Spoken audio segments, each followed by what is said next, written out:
Hey everyone, what's going on? Thanks so much for clicking into my program here. It's called 90% Wrong.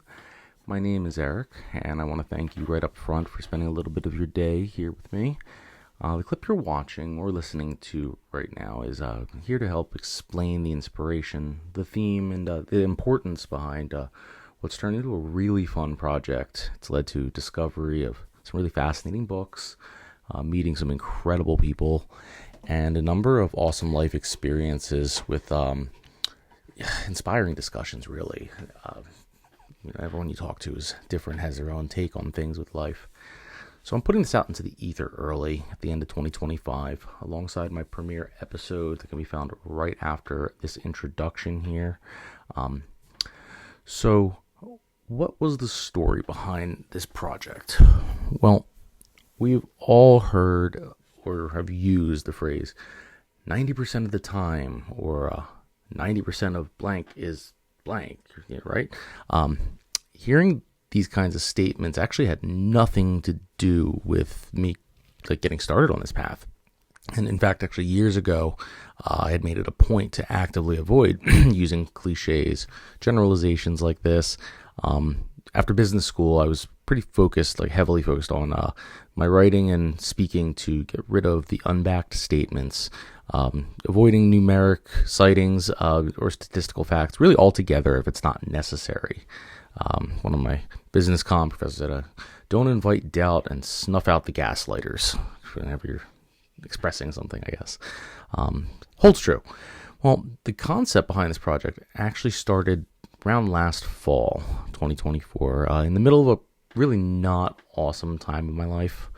I had been labeled a narcissist by my ex on social media. And I had searched for, how many places online this was a thing that I'd wind up being haunted by. And I saw this disturbing trend. And caveat here, I definitely was exhibiting narcissistic signs. I was not in a great headspace, but I digress. But as I'm looking at these trends online, it seems everyone's lover or ex-lover is a narcissist. Each unliked coworker was a sociopath, or the abrasive, demanding boss was a psychotic or psychopath, and they were all basically interchangeable, it seemed, depending on really nothing at all. So I remembered an undergrad psych course I took that briefly touched on the cluster B diagnoses. I didn't remember much, but I definitely recall that they were all pretty rare. Small portion of the population. I'd have to say this was the first that's worth looking into a little deeper moment that led to where we're at today. So did a little research, good old Google box, and it turns out that clinical or diagnosed NPD, narcissistic personality disorder, only afflicts on average less than 8% of the population. And that's according to the most recent DSM. It was even lower prevalence rates than that in each previous version of the DSM that even acknowledged the disorder. Even to this day, we don't know too terribly much about it. We definitely know more than 2 iterations ago. But some of the behavioral traits and characteristics, though, they're shown in a host of other final diagnoses. So I'm asking the question, well, if 10% or less of the population is actually living with this personality disorder, why is it seemingly everyone is getting a label, some sort of cluster B title? And that, on the other side, I'm thinking, well, 90% of it has to be wrong or something. But that, that holds true, that everyone seems to be labeling it, and very few people actually diagnosed. As I read articles from the mental health professionals surrounding this concept, topic, these disorders, check this out. When a patient is being considered within the cluster B types, just for a preliminary diagnosis, by the final diagnosis, only about 10% of that number winds up having that as the, their core diagnosis or issue, true cluster B patients. 90% of the doctors that would have a preliminary would wind up being wrong, which just made me want to go deeper here. Find a third article. Well, I must have read 50 of them, but here's another article that says it's discussing the buzzword trend and those that are using it so broadly. Well, they describe that the public labeling of exes or unliked people in one's life in itself actually is exhibiting a handful of the behavioral traits in those same cluster B diagnoses. This includes, avoidance or denial of accountability, their role in maybe they peeved off their boss, maybe they offended their coworker, or they were being nasty to their ex, or who knows. But there was never any admission of I may have, or my influence of the scenario. The public smearing through a single-sided story, that's another big one that people will target against you and try and rally the troops and only tell half the story. And the third part is a very grandiose type takedown of another person in public. And grandiose is the key word of there's an almost holier than thou, and 100% victim and 100% narcissist attacker, basically. That kind of attitude or dynamic. And then the fourth part is the lacking empathy to the impact that they have on another's life, and what this label would do with people who were mediocre friends or acquaintances, the family members that they would have common contact with between the two of them. So now we fast forward, done with this little intro of last late summer, early fall, and we're into early this summer. I'm on a reading kick at this point for several months, and I was in the middle of a book by Malcolm Gladwell called Talking to Strangers. And actually, I have it right here, if you're watching. Really, really cool book. So there's another obscure 90-10 split example. This is talking about human trust and our inability to know when we're being deceived, things like that. And so if we didn't, one of the concept is, if we didn't subconsciously allow for deception in our lives, our society would never have grown to the size and ability that we have today. The risk-reward factor is, there somewhere, but the inherent trust that the company you invest your money in, or an idea that builds a business that could have been skeptical in a tank effort, those things, you may have been deceived, or a potential may have been blown up. But the theory by sociologists and mathematicians together is that the estimated growth rate, if we did not let things go, it would have been approximately 10% of the potential that we are living in today. The growth that we have lived through, we'd be about 10% of where we're at today. So that was another interesting of, what's the other 90? And so I'm reading a few months later, an unrelated nonfiction has a handful of these independent examples of that same dichotomy of 90-10 all throughout the book. It's called Essentialism. And I'm going to be doing reviews on these books, so I don't want to get too far into it. But it opens up a chapter 1 with an offered skill set of learning to say yes to only 10% of the things asked of you.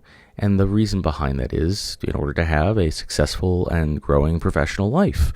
How to apply yourself efficiently and effectively where it matters and where it counts. Instead of pleasing everyone, you do the best in what you are, whether it be interested in, best at. Usually they're hand in hand. But yeah, that was just one of the many examples in that book. So the more I'm looking, this pattern is everywhere. I mean, everywhere. Like throughout time and all over the world. Race theory to family dynamics and childhood development. There's a Nordic philosopher from centuries ago to social psychology case studies in present times. And, again, these are all going to be touched on later. So I kept reading, and I started writing and noticing and keeping a log of all this. And I started sharing these ideas with friends, neighbors, and I even bounced it off of my own therapist. One of my friends actually shared his own family quote concept that was its own 90-10 split, and it was very accurate. As I kept writing, it was turning into this theory for the program that we're doing here. The point, if the right way is so commonly only 10% of that final count of decisions made, whether it be just by us, the group we're in, society as a whole, then maybe we need to start considering we're wrong or mistaken or underinformed more often than not. It's kind of I think like, you know nothing, Jon Snow, but for real life, in here and now, and it's for all of us, because these scholarly journals and articles are citing things all over the world. They're coming from PhDs everywhere, and it's following through. The Nordic philosopher Soren Kierkegaard is his name, but that was 300 years ago. So look, a cursory Google search of that 90% line spits back the casual usage first, how it's used in modern day descriptions and language. But there's an AI response on it, including the qualifier of often statistically grounded. Well, in today's age of information access, sometimes to the point of overload, almost anything said or thought could really be proven as accurate in some sense. You'll find data to back up what you want to, really, and that's its own bias. Again, this will be later on. Come back in May for these expanded details. So sometime in October, a few months back, it clicked. Each brief little snippet or example that I'm writing down and the book is growing, everything that I was just going through now, well, I had 30 of them by October. 30 plus, I think it was a 30 and change. And each one had some valid present day value worth thinking about, discussing, diving into. So there's our source, our motivation, our drive, how it came to be, and why it's important, because these things are worth talking about, and it's to err is human and to forgive divine. Well, to err is human. We don't like to feel like we err, and it's accountability is becoming more and more rare every day, it seems. And please comment and tell me if you think that that's inaccurate, but it seems like there's a lot of evidence coming out now, and that could be just the sheer amount of information available. Well, the official drop will be in May of 2026 for the program, 90% Wrong, but it could go a month in either direction. My typical episodes are going to be just around 30 minutes, and the channel will also highlight some of these awesome book reviews and whatever topic my ADHD brain chases at the time, and I go down a little spiral rabbit hole of a little snippet or fact that I read that's valid and backed. Who knows what it could be. But like I said, I have 30 plus of these topics to dive into that will be, a good number will be dropping in May.